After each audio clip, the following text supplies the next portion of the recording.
This is in continuation with the video that I made on worksheet 8. उसके आगे हम थोड़ा सा कर रहे हैं.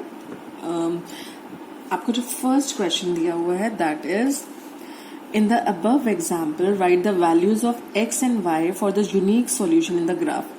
ये जो आपने अभी ग्राफ प्लॉट किया था, आपने देखा इसमें you got two intersecting lines, है ना. इंटरसेक्टिंग लाइंस मिली और वो जिस पॉइंट पे इंटरसेक्ट किया वो पॉइंट क्या था 7,3. मतलब एक्स एक्सिस पे उसकी वैल्यू 7 थी और वाई एक्सिस पे उसकी वैल्यू 3 थी, है ना. तो आपको अब ये बताना है write the values of x and y for the unique solution in the graph. तो यूनिक सॉल्यूशन के लिए जो एक्स और वाई की वैल्यूज थी, the values were x was 7 and y was 3. This is our first question जो आपको दिया हुआ है. ठीक है. Now the second question is the graph of the equation y minus x is equal to 2 represents geometrically अब आपको पता है लीनियर इक्वेशन है इन 2 वेरिएबल्स, तो that means it represents the graph of a straight line. तो ये y minus x equal to 2 will represent a straight line. ठीक है. तो आपसे पूछा गया है कि ये ज्योमेट्रिकली क्या रिप्रेजेंट करता है. ये equation y minus x equal to 2, तो ये इक्वेशन ज्योमेट्रिकली एक स्ट्रेट लाइन को रिप्रेजेंट करती है. अब आपके पास आता है क्वेश्चन नंबर 3. लीनियर इक्वेशन है. आप ये एक चीज ध्यान दीजिएगा कि linear equation 2 variables, therefore it is a straight line. Now moving on to the third question. Question number 3 says that the cost of 2 kg of apples and 1 kg of grapes on a day was found to be rupees 240. After a month, the cost of 4 kg of apples and 2 kg of grapes is rupees 500. Represent the situation graphically. आपको यहाँ पर अब apples और grapes दिए हुए हैं, है ना. उनकी कॉस्ट नहीं पता. आप कुछ सर्टेन क्वांटिटी खरीद रहे हैं उनकी और एक टोटल अमाउंट पे कर रहे हैं, है ना. लेकिन आपको ये नहीं पता कि उनकी कॉस्ट कितनी है. कॉस्ट ऑफ मतलब कॉस्ट पर केजी क्या है. तो हम अज्यूम कर लेते हैं let the cost of 1 kg apples is equal to x and the cost of 1 kg grapes is equal to y. ठीक है. अब क्वेश्चन के according the cost of 2 kgs of apple. अगर आपने सपोज 2 kg एप्पल खरीदा, 1 kg आया x rupees का, तो 2 kg कितने का आएगा. जैसे सपोज आपने एक पेंसिल ली 5 रुपीज की, 2 पेंसिल ली तो कितने की आएंगी 5 इंटू 2, है ना. 2 लिए हैं तो 5 इंटू 2 या 5 प्लस 5 ऐसे करेंगे आप. इसी तरह से अगर 2 किलो एप्पल्स लिए हैं तो the cost of those 2 kgs of apples will be 2x, या फिर आप कहेंगे x प्लस x, है ना. दो बार हमने ऐड किया x plus x, that is also equal to 2x. तो cost of 2 kgs of apple is 2x and cost of 1 kg of grapes is y.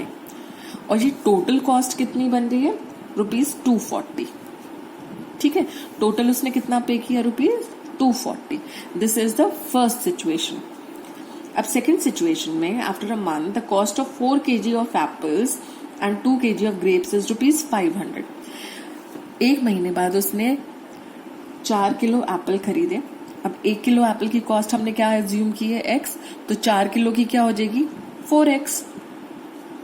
और 2 किलो ग्रेप्स, तो 2 kg ग्रेप्स की cost हो जाएगी 2y. तो total amount जो उसने pay किया that was equal to rupees 500. So this is our second equation. अब हमें इनको ग्राफिकली सॉल्व करना है.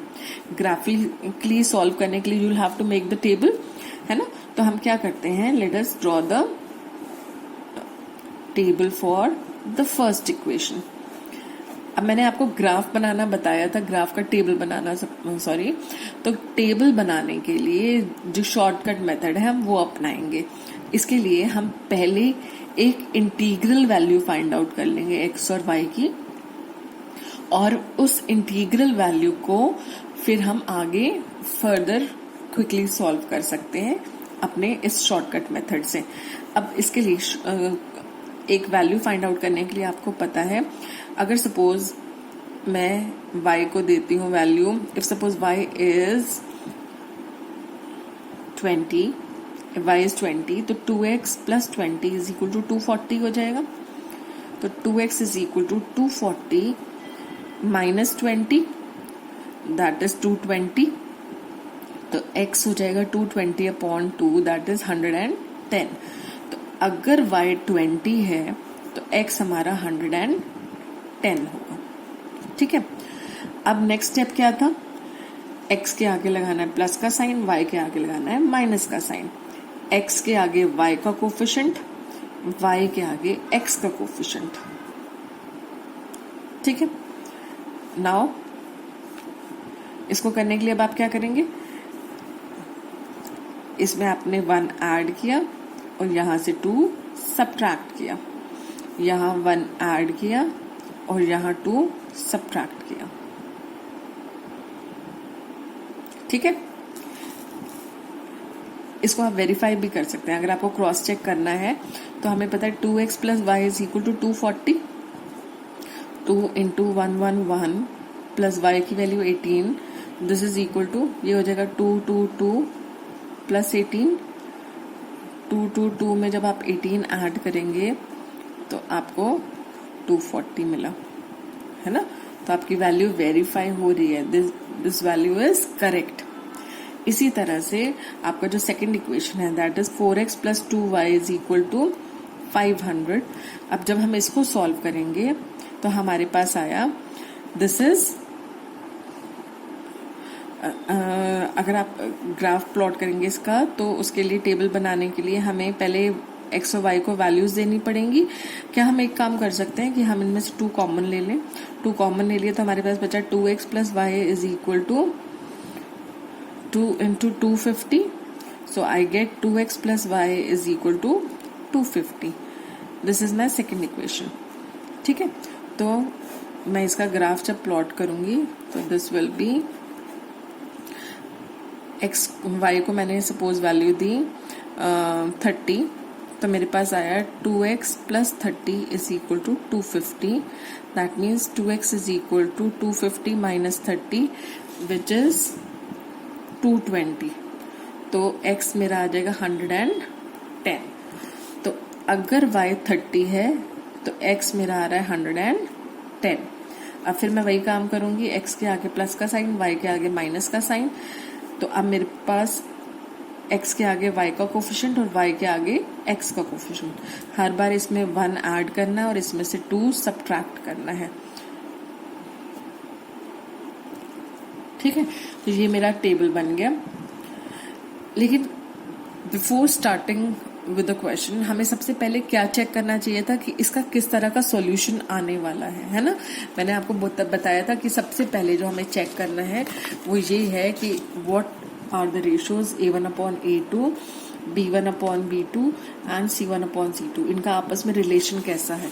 तो अब आप देख रहे हैं यहाँ पर a1 upon a2, a1 is 2, b1 is 1 and c1 is 240।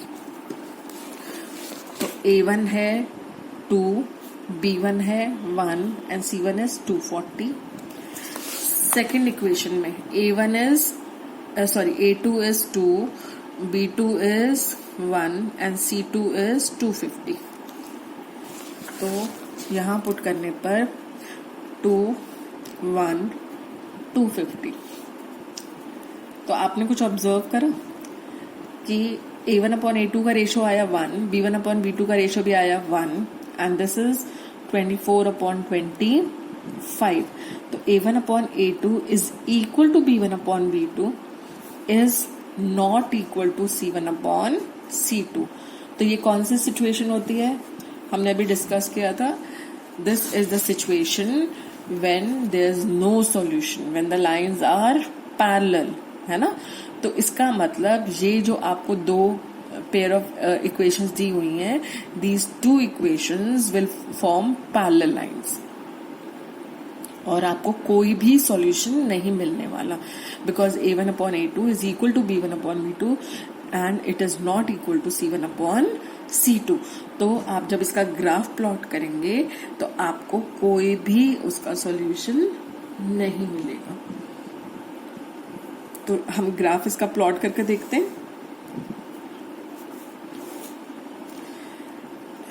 क्योंकि आप देख रहे हैं एक्स और वाई जो वेरिएबल्स हैं हमारे, वो क्या रिप्रेजेंट कर रहे हैं? Both the variables are representing the cost of apples and cost of grapes. Since the cost can not be negative, that means हमारा जो वैल्यूज आने वाली हैं वो सिर्फ फर्स्ट क्वाड्रेंट में आने वाली है, क्योंकि हमारे पास द नंबर ऑफ एप्पल्स और नंबर ऑफ ग्रेप्स हैं वो हमारे दोनों पॉजिटिव होने वाले हैं, और एक्स और वाई दोनों पॉजिटिव किस में होते हैं? फर्स्ट क्वाड्रेंट में। तो हमारी जो वैल्यूज आने वाली हैं वो फर्स्ट क्वाड्रेंट में ही आने वाली हैं। अब आप देख रहे हैं क्योंकि वैल्यूज थोड़ी बड़ी हैं, they are a multiple of tens, तो हम क्या करते हैं 10 के डिफरेंस पे ले लेते हैं, 10, 20, 30।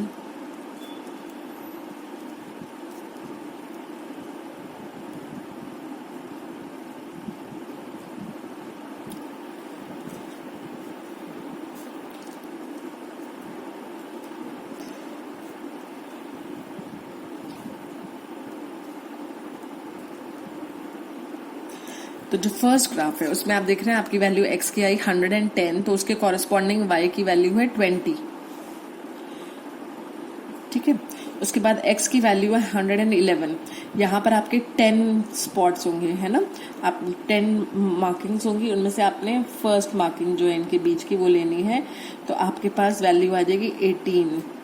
यहाँ भी 10 मार्किंग्स होंगी, इसमें से आपने दूसरे के साथ इसको ज्वाइन करना है, और यहाँ पर आपकी वैल्यू है अगर 112, तो आपके पास है 16।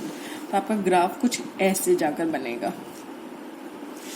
आप देख रहे हैं यहाँ पे 10 डिविजन्स होंगी। आप जब ग्राफ पे इसको प्लॉट करेंगे तो 10 और 20 के बीच में 10 स्मॉल डिविजन्स होंगी। जब 18 प्लॉट करना है आपने, तो 10 के बाद आपने जो 8th पॉइंट है उससे एक स्ट्रेट लाइन जहां लेनी है, और 110 और 120 के बीच में भी 10 मार्किंग्स होंगी, तो वहां से आपने जो नेक्स्ट मार्किंग है एक के बाद वो लेकर इसको प्लॉट करना है। ठीक है, अब हम दूसरी इक्वेशन के ग्राफ पे आते हैं। यहाँ है 110, तो y की वैल्यू आपको मिल रही है 30, y की वैल्यू 30। ठीक है, अगर 111 है तो आपको वैल्यू कुछ यहां मिलेगी, और 112 है तो you will get a value somewhere here. तो आप देख रहे हैं ये भी ज्वाइन कर कर एक स्ट्रेट लाइन ही बन जाएगी। Both the lines will be parallel to each other.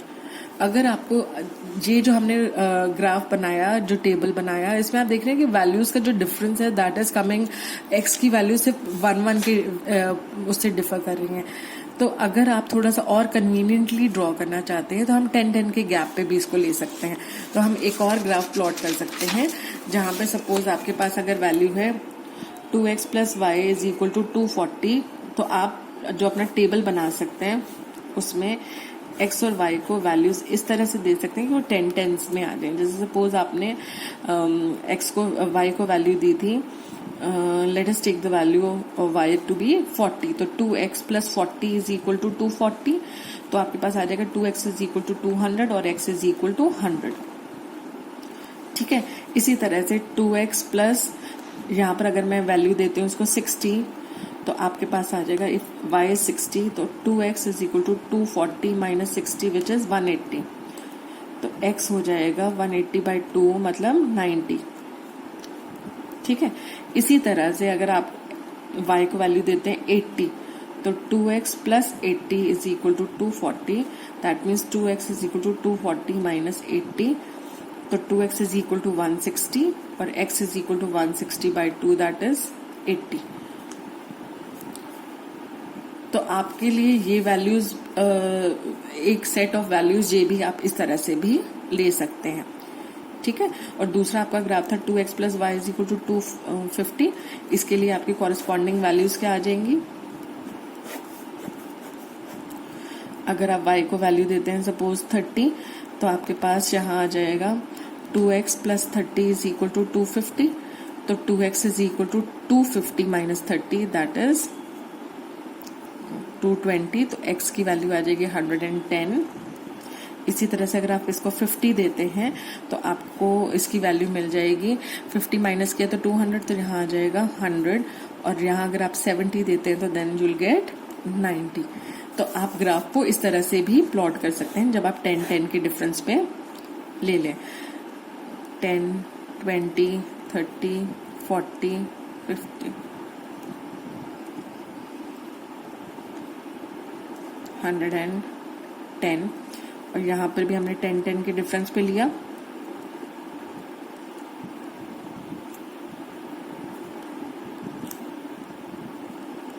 ठीक है, तो अगर x 100 है तो y की कॉरस्पॉन्डिंग वैल्यू इज 40। मतलब इन बोथ द केस आप चाहे कुछ भी वैल्यू लें, आप देखेंगे कि आपका लाइंस हमेशा पैरेलल ही आने वाली हैं, है ना। अगर ये 80 है तो ये भी 80 है, तो आप देखेंगे लाइन हमेशा पैरेलल ही बनेंगी आपकी, there is no other choice. अगर ये 110 है तो x की वैल्यू आ जाती, y की वैल्यू आ जाती है 30। अगर 100 है तो y की वैल्यू आ जाती है 50। अगर 90 है तो y की वैल्यू आ जाएगी 70। तो यहाँ भी आपको इस केस में भी you will be getting line like this. आपकी दो पैरेलल लाइंस ही आपको मिलने वाले हैं। I hope this is clear. Thank you.